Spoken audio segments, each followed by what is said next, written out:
Over the weekend, President Donald Trump tweeted that the United States, Mexico, and Canada Agreement, or the USMCA, is dead in the water. Many sources are highlighting this point, but it's somewhat misleading. Actually, the full tweet said this, quote, Nancy Pelosi, Adam Schiff, AOC, and the rest of the Democrats are not getting important legislation done. Hence, the do-nothing Democrats, the USMCA, National Defense Authorization Act, gun safety, prescription drug prices, and infrastructure are dead in the water because of the Dems, unquote. Even though some say that this means the USMCA is dead, period, nothing could be more misleading.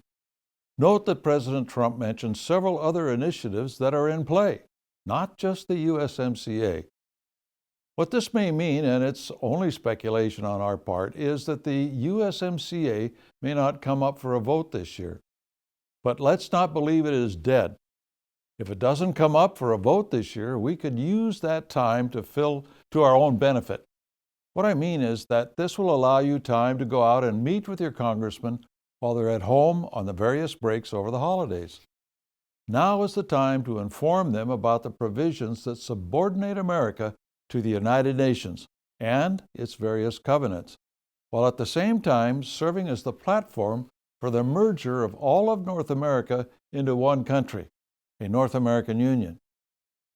President Trump is really only concerned about a good trade deal and has been fooled by our trade negotiator, Robert Lighthizer, about the other provisions of this agreement.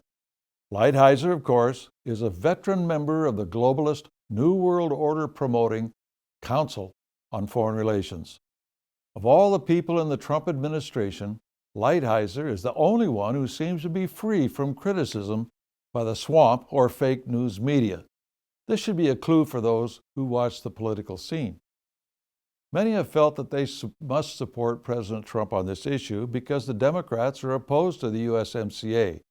If you listen to the Democrat leaders, they are not opposed to the USMCA. What they are opposed to is that the USMCA is not strong enough, and they want to make it even worse than what it is, particularly when it comes to labor and immigration issues. We urge you to go out to our page on this issue on the internet at jbs.org and take a look at the information we have available, outlining the dangers to our independence and sovereignty and exactly where these passages are placed within the USMCA document.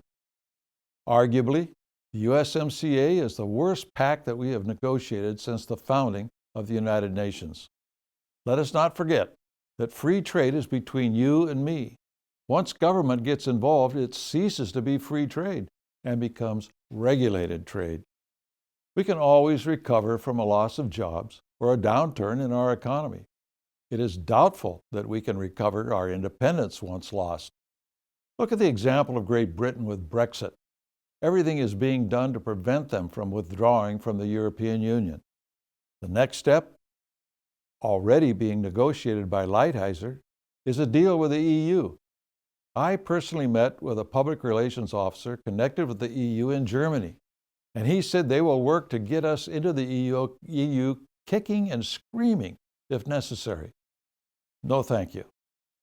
Please use the time that your congressman will be home for the holidays to meet with them and have them look at the material we have posted online concerning the USMCA, and in your presence, whenever possible, to see for themselves what provisions are included that have nothing to do with trade and are dangerous for the future of an independent United States. Our Constitution begins with we the people. If we lose our independence, it will become they, the United Nations.